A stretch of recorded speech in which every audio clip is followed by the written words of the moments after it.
to a new GValue tutorial.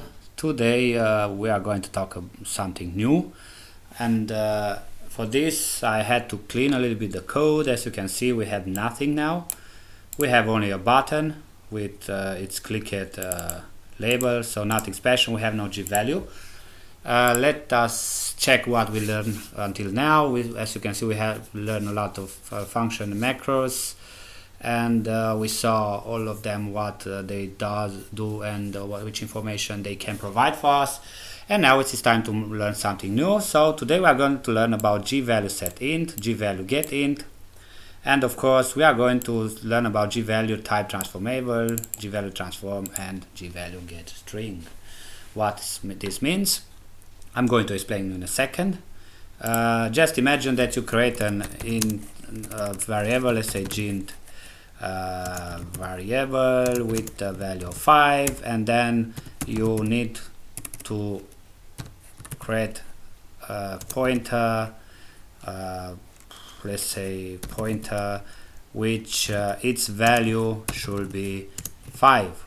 So basically today we are going to create a GValue of a type int to be different from the last one, and we are going to transform basically this value, this integer value, to a string value, and we are going to put it inside a string. And for this we need the function called GValue transform. You will see how it's working in a moment. So that being said, let's get started. The first thing first, we need to create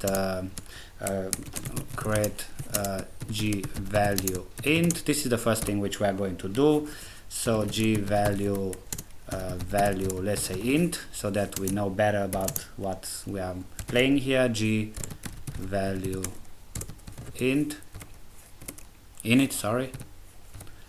Once that we set the value to 0, the way how we already know, then the next thing we need to call the GValue init, and by passing the address of the GValue init, basically we are deciding what kind of type we need. And like I said, we need to create an int, not an int.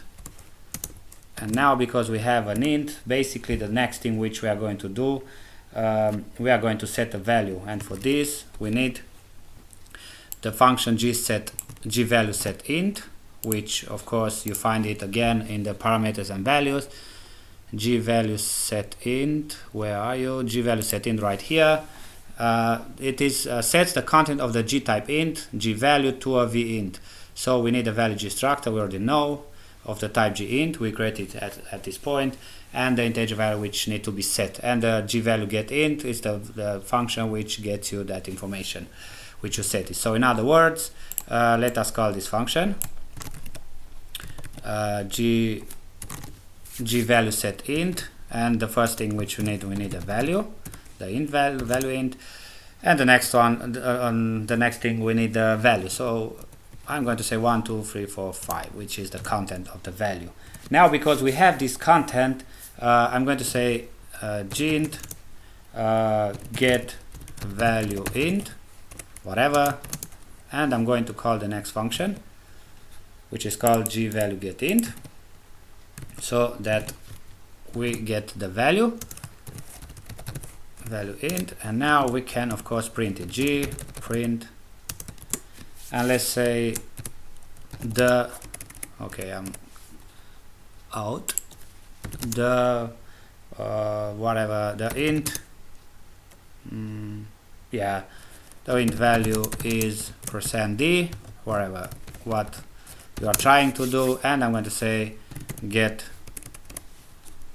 not there, get value int. So at this point, after we do that, of course we need the G value on set.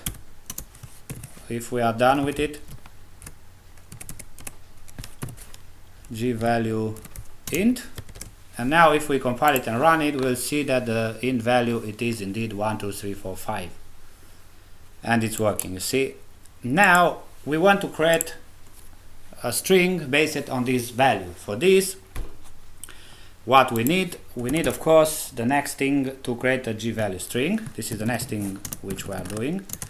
Create a GValue string, or whatever, how you want to name it, GValue. This is the first thing. We need a value string so that we can make it different from this one, and then we call the GValue init. Once that we do that, we know that we need to initialize it, so the GValue init, and here we pass the value, the string value, and of course the G type string, because this is what we need. And now, because we have it, the next thing which we are going to do, we need to call the GValue type transformable to check it. What does this function? Let's see.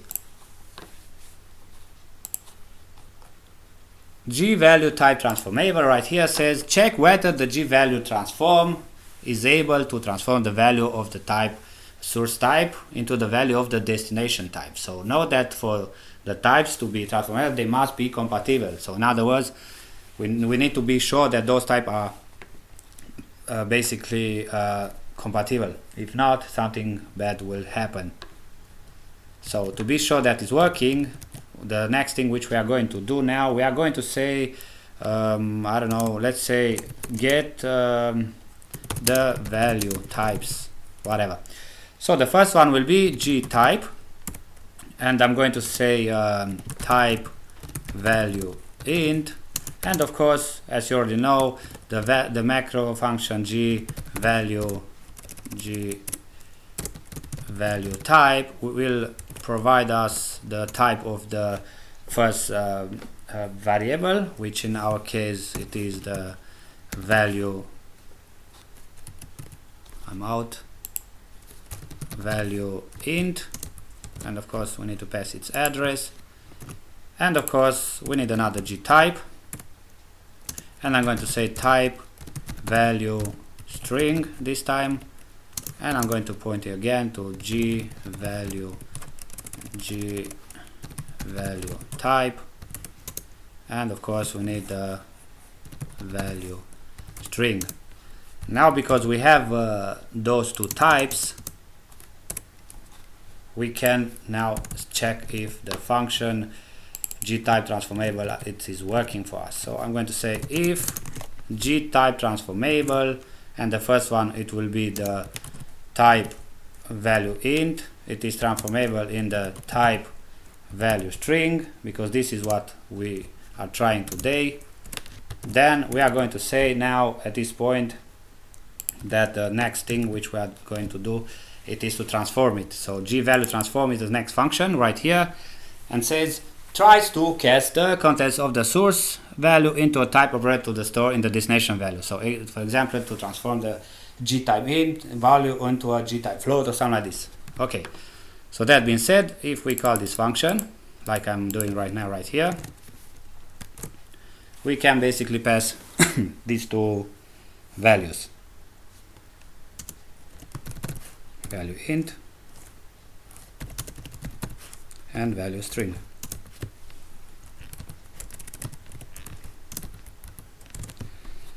If everything is fine, and it should, then the GValue get string should give us a good result.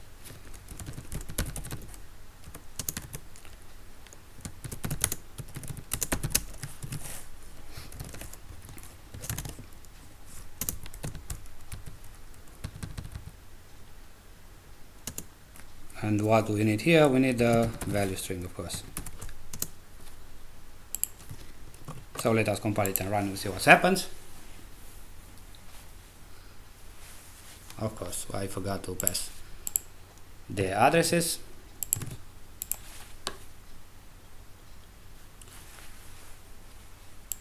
And here as well, the semicolon.